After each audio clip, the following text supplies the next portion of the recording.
네, 먼저 뉴스 분석 함께할 세 분 소개하겠습니다. 이도훈 문화일보 논설위원, 장해찬 전 국민의힘 선대본 청년본부장, 서용주 더불어민주당 상금 부대변인 나오셨습니다. 어서 오십시오. 네, 윤석열 대통령 당선인이 조금 전 기자회견을 가졌습니다. 청와대 집무실 이전 방안과 관련된 입장을 밝혔습니다. 먼저 보시고 이야기 나누도록 하겠습니다. 국민 여러분, 임기 시작이 50일 남은 시점에서 대통령 집무실 이전을 너무 서두르는 게 아닌가 하는 우려도 알고 있습니다. 그러나 일단 청와대 경내로 들어가면 제왕적 권력의 상징인 청와대를 벗어나는 것이 더욱 어려워질 것이라고 생각합니다.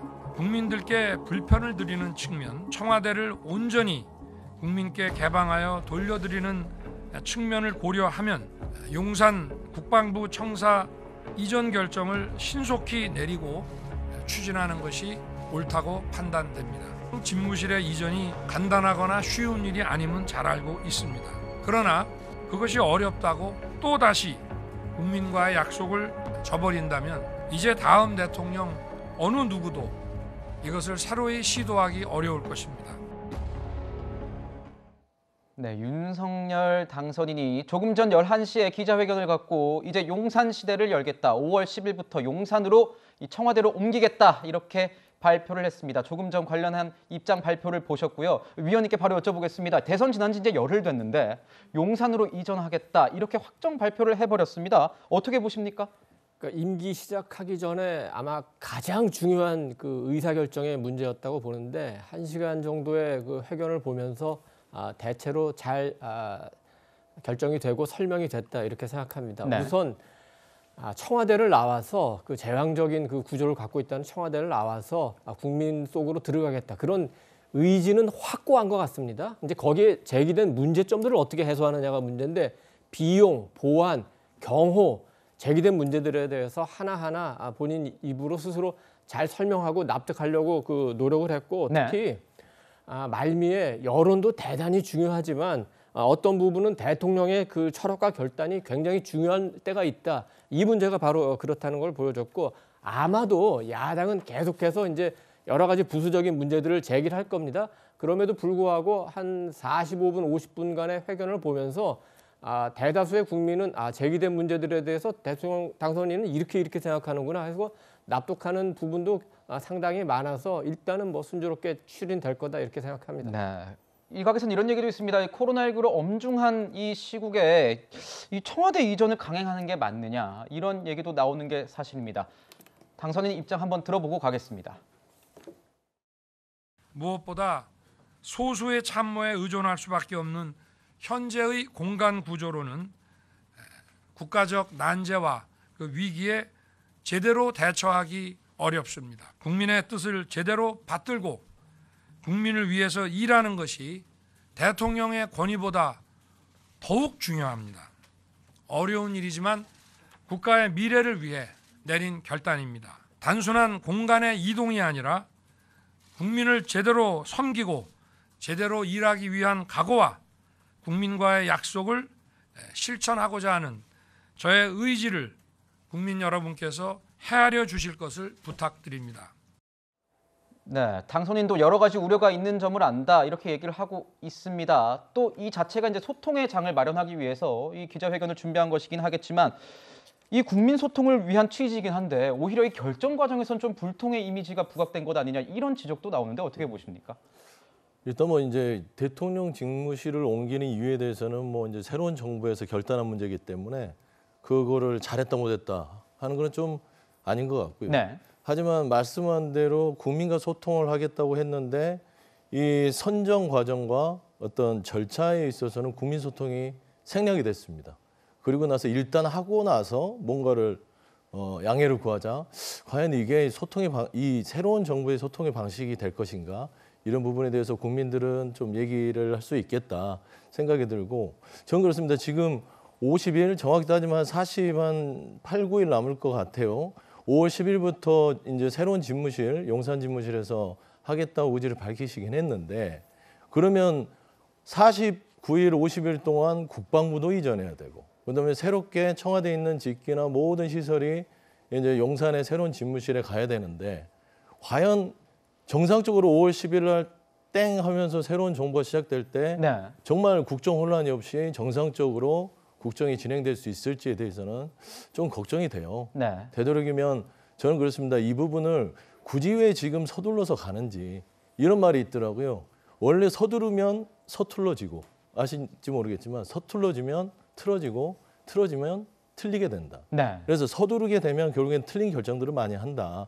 그래서 이런 부분에 있어서 왜 서두르는지에 대해서도 국민께 좀 소상히 알리고 정말로 제왕적 대통령제에 대해서 내려놓고 싶으면 장소의 어떤 이런 탈피도 의미가 있지만 일단 코로나가 힘들고 여러 가지로 국정이 혼란한 상황이기 때문에 청와대에서 차근차근 국방부와 의논을 통해서 천천히 단계적으로 했어도 되지 않았을까라는 좀 아쉬움이 큽니다. 네. 어제 뭐 당선인이 이 용산 일대도 돌아보면서 여러 가지를 뭐 제반 사안을 봤다 이렇게 얘기를 하지만 조금 서두른 측면이 있는 것 아니냐 이런 얘기 말씀 주셨습니다. 자, 지금 보면 이제 용산으로 이제 옮겨갈 것은 명확해졌습니다. 본부장님께 좀 여쭤볼게요. 용산으로 갔을 때 어떤 장점들이 있다고 지금 설명하고 있는 겁니까? 일단 비용이 적게 들고요. 그리고 용산으로 이전하게 되면 그곳에 있는 여러 가지 안보 지휘 시설을 쓸 수 있기 때문에 광화문 청사로 갔을 때보다 옮기는 데 시간이나 다른 제반 사항 등 훨씬 부담이 없어집니다. 네. 또 국민들의 출퇴근이나 이 도로 이용에 혹시라도 피해를 줄 수 있는 점도 용산 이 청사로 이전하게 되었을 때 또 한남동 공간을 쓰게 되면 차로 이동 거리가 한 3분, 4분 이내로 줄어들기 때문에 네. 그러한 불편함을 덜 드리게 되면서 용산은 지금 이 용산 공원 개발화가 계획이 되어 있는데 조금 늦어지고 있습니다. 만약 대통령실이 용산으로 가게 된다면 자연스럽게 용산 공원화 계획 역시도 앞당겨지게 되면서 우리 국민 여러분과 주민들께 이 푸르른 녹지를 조금 더 빨리 안겨드릴 수 있다는 장점도 있고요. 제가 늘 강조해왔던 것은 광화문이냐 용산이냐가 중요했던 것이 아니라 궁궐 같은 건물에서 제왕적인 대통령 권력을 행사할 것이냐 네. 아니면 일반 직장인들이 똑같이 일하는 오피스 빌딩에서 대통령도 한 사람의 근로자로서 이 사무실 대통령으로 일할 것이냐 이게 중요하다고 했는데 어쨌거나 윤석열 대통령 당선인은 취임 첫날부터 물러서지 않고 사무실 대통령이 되겠다고 선언한 겁니다. 소통 과정에 대한 지적도 나옵니다만 대통령 당선인 신분의 벌써 두 번째 기자회견입니다. 문재인 대통령 5년 동안 기자회견 몇 번 했는지 혹시 아십니까? 10번도 안 돼요. 제가 봤을 때 대통령 당선인 기간 내에 문재인 대통령 5년 임기의 기자회견 거의 다 따라잡을 것 같습니다. 그리고 오늘 기자들의 현장에서 쏟아지는 질문들 윤석열 당선인이 그대로 다 말씀을 드렸죠. 이게 소통이지 뭐가 소통입니까? 50일이 안 된다? 대한민국 정부의 컨트롤 타워 이사하는데 50일 만에 못하는 그런 무능한 정부가 있을 수 있겠습니까? 충분한 시간이라고 보고요. 위원회 만들면서 시간 끌라는 것은 문재인 대통령의 실패 전철을 밟으라는 겁니다. 광화문 시대 위원회 만들어서 1년 7개월 동안 그 당시 자문이었던 유홍준 교수가 무속이니 풍수니 이야기하다가 무속 이야기는 안 했죠. 풍수 이야기하다가 근거 있냐는 말에 풍수에는 그렇다면 그런 겁니다. 이런 말도 안 되는 소리 하다가 1년 7개월 만에 자초한 게 문재인 정부였어요. 그 전철을 왜 밟습니까? 한다면 하는 거고 국민과의 약속은 했으면 지키는 겁니다. 네. 지금 네, 한 말씀 팩트 체크는 해야 네. 되는 게 이 광화문 청사로 저희가 약속을 해놓고 옮기지 못했던 건 그렇게 풍수에 자초된 게 아니고 경호 문제 때문에 자초가 된 겁니다. 주민 불편들이 많아지고 건물들을 다 차단막을 해야 되고 교통 통제가 있고 그것도 윤석열 당선자 측에서도 알고 있기 때문에 용산으로 옮긴 거예요. 그래서 그런 부분들은 좀 어이가 없었으면 좋겠다 말씀. 풍수에 자초됐다는 게 아니라 네. 풍수 때문에 옮겨야 된다고 유홍준 그 당시 위원이 말한 게 좀 자세히 좀 네, 확인을 해봐야 될 그렇습니다. 부분 같습니다. 네, 지금 보면은 이 용산에서 용산 주민들 같은 경우에는 좀 일희일비 뭐 이렇게 얘기가 좀 나오는 것 같습니다. 기대 반 걱정 반 이런 반응들이 나오고 있는 것 같은데 추가 규제 문제 때문이 아닐까 이런 얘기가 나오고 있었습니다. 당선인의 입장 한번 다시 들어보시죠. 용산 지역은 이미 군사시설 보호를 전제로 개발이 진행되어 왔으며 대통령 집무실이 이전하더라도 추가적인 규제는 없습니다. 무엇보다 올해부터 순차적으로 주위 미군기지 반환이 예정되어 있어 신속하게 용산 공원을 조성하여 국방부 청사를 집무실로 사용할 수 있고 국민들과의 교감과 소통이 원활하게 이루어질 수 있습니다. 네, 집무실을 옮기게 되면 이 보안, 경호 문제 때문에 혹시 추가적으로 규제 같은 게 생기지 않을까 주민들은 이런 걱정할 수밖에 없을 것 같은데요. 그래서 그런지 이 추가 규제 없다라는 점을 명확하게 밝히고 있습니다. 이 부분에 대해서는 어떻게 보십니까? 진짜 추가 규제 없는 거라고 봐도 되는 건가요? 우선 마침 제가 용산 주민이어가지고 그러시군요. 네. 그 커뮤니티에 올라온 그 우리 이웃 주민들의 의견을 많이 들을 수 있는데 기본적으로 큰 반대는 없습니다. 그러니까 지역 주민의 이해관계가 얼마나 중요한지는 잘 모르겠습니다만 아마도 이제 용산으로 대통령실이 이전을 하면은 일단 용산공원이 굉장히 빠른 시일 안에 개방되니까 시민들한테 굉장히 좋은 일이고, 또 하나는 이제 용산을 이렇게 가로지르는 그 철도가 있습니다. 그 부분도 이제 지하하는 게 굉장히 오랜 지역의 수건이었는데 그런 부분도 해소될 수 있지 않느냐, 네. 그런 의견이 많고, 물론 이제 삼각지 주변에 이제 낮은 그 건물에서 이제 그 상업하시는 우리 자영업자 소상공인 분들 혹시 재산권에 침해 있는 거 아닌가 그런 그렇죠. 걱정을 그런 하는데 우려가 있죠. 그 부분은 아까 그 윤 당선인도 설명을 했는데 이미 국방부가 군 시설이기 때문에 그에 따르는 그 보호 조치를 했고 그 조치 안에서 지금 개발이 이루어지고 있고 대통령실이 온다고 하더라도 추가적인 별반 조치는 다를 것이 없어요. 없다. 네. 그리고 이 문제는 이제 지금 대통령실이 움직이는 문제는 지금 얘기한 대로 어떤 지리적으로 또 정치적으로도 굉장히 중요한 문제지만 역사적으로도 굉장히 중요합니다. 왜 이렇게 갑자기 하는 거야? 이렇게 얘기하지만 갑자기가 아닙니다. 사실은 김대중 전 대통령부터 이미 30년에 걸쳐서 청와대 집무실 이전은 반드시 필요하다는 컨센서스가 우리 국민 안에 형성이 되어 왔고, 다만 그 시점이 일단 대통령이 청와대 집무실로 들어가면은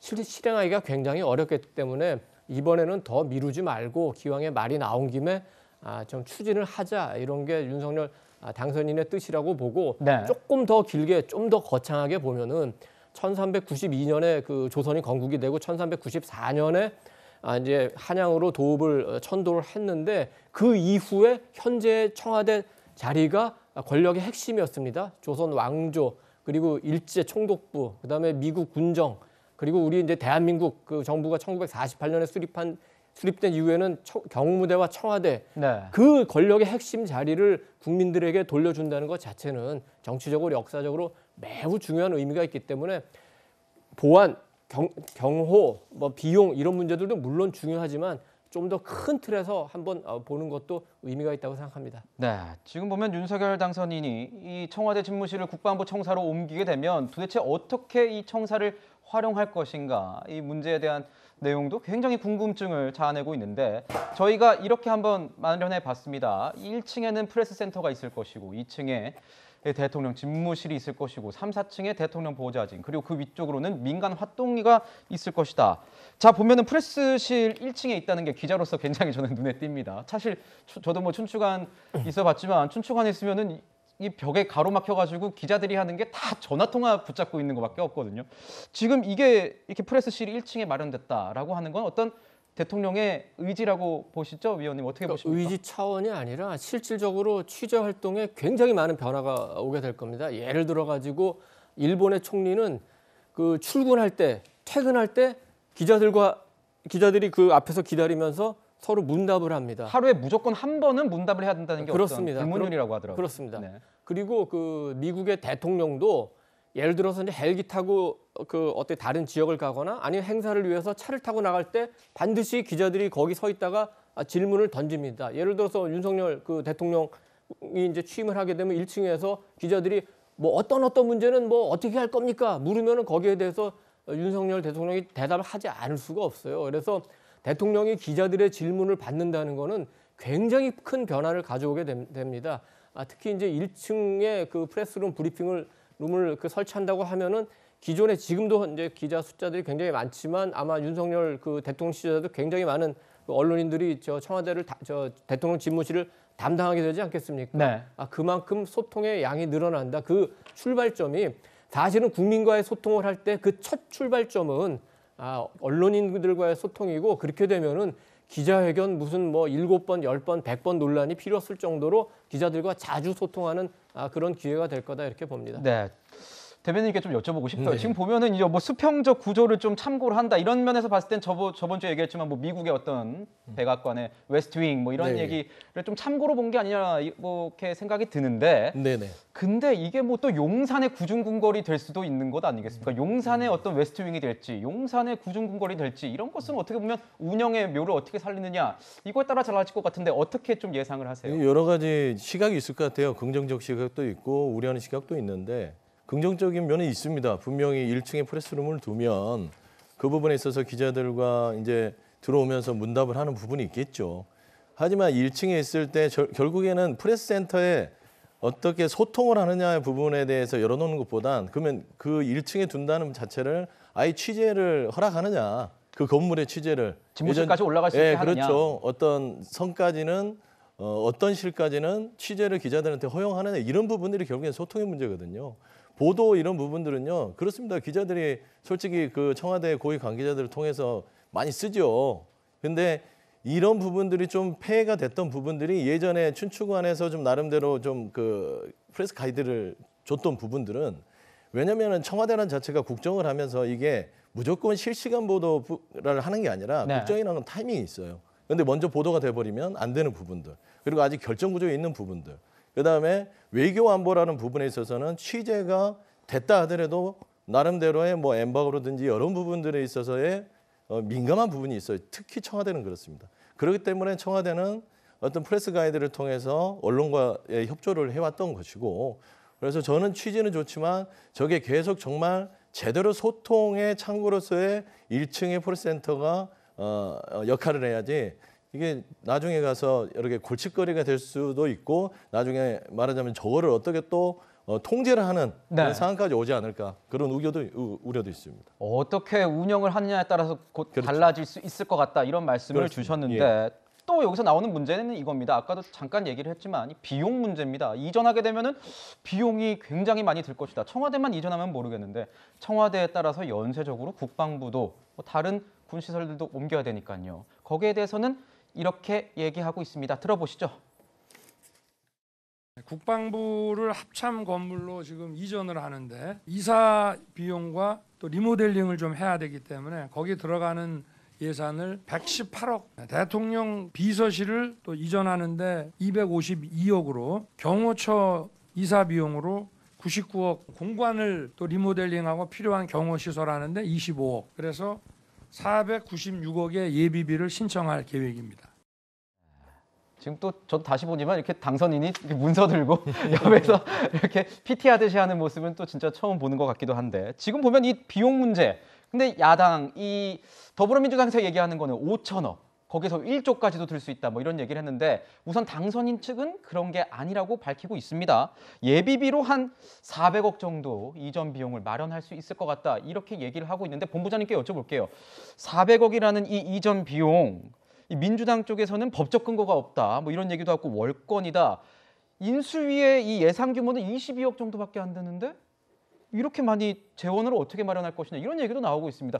혹시 뭐 당선인 측에서는 이렇게 생각하고 있는 구상이 있습니까? 제가 당선인 측 입장을 대변할 수는 없고요. 혹시 뭐 취재된 네. 내용이 있으십니까? 다만 그냥 평론가로서 바라볼 때 이 496억의 예산 비용에 근거가 없다고 생각하면 더불어민주당 의원분들이 삼철의 1인이었던 전해철 행안부 장관에게 가서 따지면 됩니다. 이 예산안 추계에 행안부에서 마련해서 인수위에 보고한 거예요. 외교부 청사로 가게 되면 이것보다 조금 더 들고 국방부 청사로 가게 될 때는 496억 정도 든다. 근데 지금 행안부 장관이 누굽니까? 문재인 대통령의 최측근 전해철 의원입니다. 그러면 이 행안부에서 윤석열 당선인을 위해서 억지로 예산을 막 축소해서 보고했을까요? 아니지 않겠습니까? 이 예산에 근거가 없다고 느껴지면 전해철 의원, 행안부 장관 찾아가시면 되고요. 예비비를 청구할 법적 권한이 없다. 그래서 만약 윤석열 대통령 당선인이 취임 첫날부터 용산에서 근무하고 청와대의 그 멋진 녹지와 공간들을 네. 국민들에게 돌려주겠다고 하는데 500억 예산, 북한이 개성에 있는 남북합동연락사무소 폭파한 그 건물값이 700억이 넘었습니다. 그런데 500억 못 주겠다고 당선인의 이 1호 이행 공약 같은 경우를 문재인 정부에서 들어주지 않고 예비비 안 주고 반대한다? 한번 그렇게 해보십시오. 국민 여론이 어떻게 되는지. 그러니까 이게 정말 500억 들면서 국민들에게 제왕적 대통령제의 상징인 청와대를 개방하고 돌려드리는 어마어마한 사건이고요. 무엇보다 문재인 대통령이 대선 후보 시절에 청와대 이제 개방해야 된다고 수차례 강조하지 않았습니까? 그런데 문재인 대통령은 미처 못했던 걸 윤석열 대통령 당선인이 하겠다는데 500억이 물론 큰 돈입니다만 국가 경영의 관점에서 그 500억 때문에 폭파된 개성 연락사무소보다 값싼 그 비용 때문에 이걸 들어주지 않겠다고 목리를 부리면 국민 여론이 가만히 있지 않을 겁니다. 네. 뭐 앞으로 이 이전 비용 관련해서는 정말 496억 정도가 드는 건지 더 많이 드는 건지 이런 거에 대해서는 뭐 여야가 계속 얘기가 좀 나올 것 같습니다. 자, 청와대 문제 얘기를 좀 해볼게요. 청와대 뭐 회사 근처에 저희도 있는데 청와대 5월 10일이면은 일반 민간인에게도 모두 공개하겠다 이렇게 얘기를 했습니다. 당선인 보고 가겠습니다. 청와대는 임기 시작인 5월 10일에 개방하여 국민께 돌려드리겠습니다. 본관, 영빈관을 비롯하여 최고의 정원이라 불리는 녹지원과 상춘제를 모두 국민들의 품으로 돌려드리겠습니다. 네, 앞서 채널A에서 지난주에 이제 단독 보도해드린 것처럼 5월 10일에 개방하겠다. 5월 10일에 맞춰서 개방하겠다 이렇게 말했습니다. 위원님, 네. 그러면 이제 청와대는 정말 뭐 청와대는 관광시설 뭐 이렇게 되는 건가요? 어떻게 되는 겁니까? 그러니까 저는 대단히 그 기대가 큰데 지금도 경복궁이 뭐 국내뿐만 아니라 전 세계에서 관광객들이 많이 와서 한복 입고 사진도 많이 찍고 하는데 네. 그게 청와대까지 이어지고 북악산까지 이어진다면 아마 세계적인 관광 명소가 될 가능성이 굉장히 커요. 그리고 지금 그림에 나오지만 청와대 본관 있고 멋진 그 잔디밭 정원 녹지원이 녹지원, 있고 네. 그 식사를 멋지게 하면서 얘기할 수 있는 상춘제도 있지만 네. 공개되지는 않았지만 저 안에 테니스장도 있고 수영장도 있고 또 축구할 수 있는 장소도 있고 체력 굉장히 단련실도 잘 돼 있지 않습니까? 연무관은 아마 이제 주민들이 이용할 수 있겠는데 그 네. 연무관도 굉장히 체력 단련 시설이 잘 돼 있죠. 네. 그래서 저 안에서 많은 여러 가지 드라마나 뭐 찍을 수 있는 소재들도 굉장히 많을 겁니다. 그래서 저 주민에게 돌려준다는 게 국민에게 돌려준다는 게 결코 그 의미가 작지 않고 이제 그러면은 이제 윤 대통령은 어디에 묵을 거냐 이 문제인데 일단은 그 국방부 청사 근처에 아마 아까 그 회견으로 봐서는 관저도 짓고 관저와 더불어서 우리나라는 외국에서 그 손님이 오면은 그 영접을 그러니까 묵게 할 네. 영빈관 행사가 아니라 그 어떤 취침 공간으로서의 영빈관이 없다는 지적이 굉장히 많았어요. 지금까지는 뭐 신라호텔, 롯데호텔 이런 식으로 했었는데 미국의 블레어 하우스처럼 그 백악관 옆에 있거든요. 그런 그 영빈과도 같이 짓는 이제 방안을 장기적으로 검토를 하는 것 같습니다. 한 가지 이제 그 관저를 임시로 그 한남동에 있는 뭐 외교부 장관이든 국방부 장관이든 또는 그 3군 사령관 관저든 그 이용할 수는 있는데 여기에 대해서 뭐 교통에 대해서 굉장히 우려를 많이 하니까 네. 거기서 가는데 한 3분 정도 걸리니까 뭐 큰 문제 없다고 그러는데 만약에 거기에 어떤 문제가 있다면 거기로 가는 대신에 지금 그 국방부 청사 안에 몇 평이든 해서 임시 그 숙소도 같이 마련하고 지금 백악관 구조가 그렇게 돼 있습니다.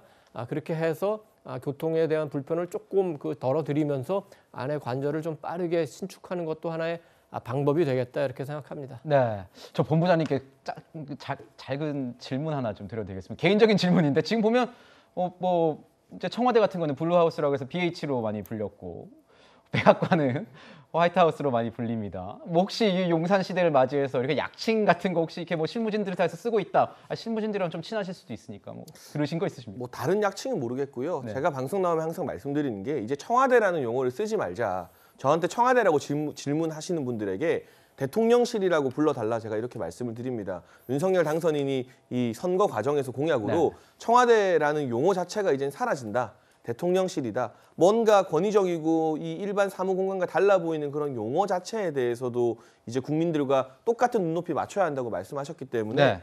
뭐 실무진 사이에 어떤 약어가 생길지는 모르겠습니다만 화이트하우스나 블루하우스 같은 공식 명칭 대신 네. 사무공간인 대통령실 정도로 부르게 되지 않을까 싶습니다. 그렇군요. 거기는 뭐 이제 기자들의 영역이겠죠. 기자들이 열심히 취재해서 말씀드리도록 하겠습니다. 저도 잠깐 네. 말씀드리면 뭐 그렇게 부르게 되면 뭐 드래곤 하우스 정도 되지 않겠어요? 근데 이제 전 아쉬운 게요. 5월 10일 지금 이제 청와대를 돌려주는 부분에 약속을 지키는 거는 뭐 환영합니다. 국민들한테 그런 부분들을 개방하는 것은. 근데 저는 그래요. 개인적인 생각으로는 백악관 스타일을 이렇게 따라간다 하면 지금 현재 청와대에 유지하는 부분들에서 리모델링을 통해서 어떤 수평적 구조의 어떤 장소들을 마련해서 줄이고 펜스를 치고 나머지의 녹지 공간을 국민들한테 개방하는 그런 스타일로 추진을 했었으면 지금 뭐 500억이 들었네, 용산으로 가나, 국방부가 이전해야 된다, 안보에 공백했다 이런 논란들이 최소화되지 않았을까? 왜 굳이 지금 현재 청와대 부분을 축소해서 녹지를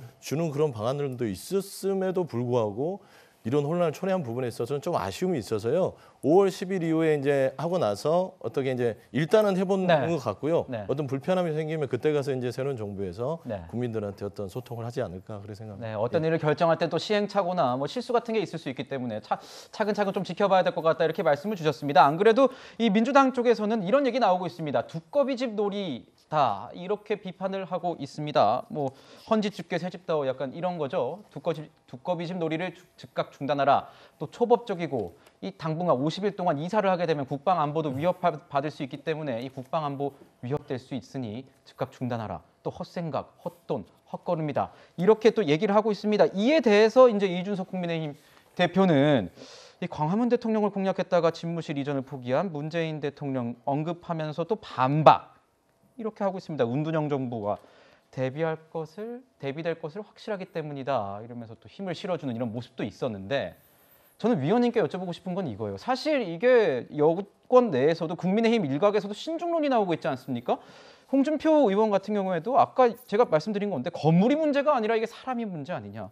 거기다 윤희숙 의원 전 의원 같은 경우에도 대통령의 권위적 공간을 기존 청와대를 쓰고 권위적 공간을 좀 줄인다면 이런 논란 필요 없이 당장 일 바로 할 수 있는 것 아니냐 이런 얘기도 나오는 게 있거든요. 그러니까 대통령 수준에서 할 수 있는 생각, 그다음에 시도지사 수준에서 할 수 있는 생각, 그다음에 아마 의원들의 입장에서 할 수 있는 생각이 각각 다르다고 생각합니다. 네. 우선 이제 그 현재 여당 분들이 굉장히 비판을 많이 하는데 어떤 분들인가 이렇게 봤더니 한 분은 이제 경기도지사 나올 뿐이고 한 분은 원내대표 경선에 나오실 분이구나.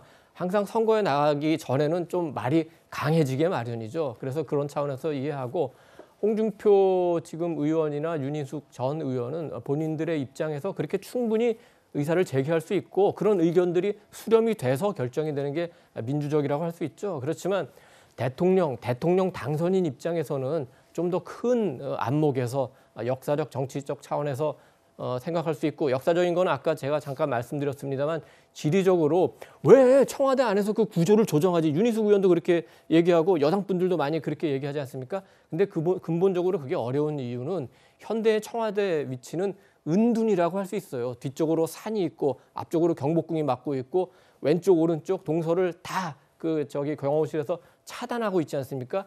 그 은둔의 장소에서 개방의 장소로 그 용산은 낮은 구릉이긴 하지만 평지고 좀 더 열린 공간, 개방된 공간입니다. 어떻게 네. 보면 서울 차원에서도 봐도 조금 더 큰 서울 그리고 우리나라 전체적으로 보면 더 큰 대한민국으로 가는 중요한 계기가 될 수 있다. 우리가 그 조선 이후에 1948년 이후에도 우리가 자랑스러운 대한민국을 잘 만들어 왔지만 몇 번의 이제 상승할 수 있는 그 도약의 계기들이 필요합니다. 어떻게 보면은 수도를 좀 충청도로 이전해 보자는 그런 노력도 하나의 일환이었고 청와대를 이제는 그 종로에서 용산으로 빼서 좀 더 넓은 공간에서 한번 다 같이 힘을 모아보자. 이것도 굉장히 중요한 하나의 그 발판 내지는 계기가 될 수 있다. 그런 차원에서 한번 생각을 해볼 수 있을 것 같습니다. 네, 정말 뭐 여러 가지 얘기가 나오는 것 같습니다. 청와대에 옮기는 것 자체가 이 대통령실로 옮기는 것 자체가 대통령뿐만 아니라 이 국민들과 모두와 관련된 이런 상황이기 때문인 것 같은데요. 용산의 어떤 구중 궁궐이 될지 한국판 웨스트윙을 마련할 수 있을지 지켜봐야 될 것 같습니다.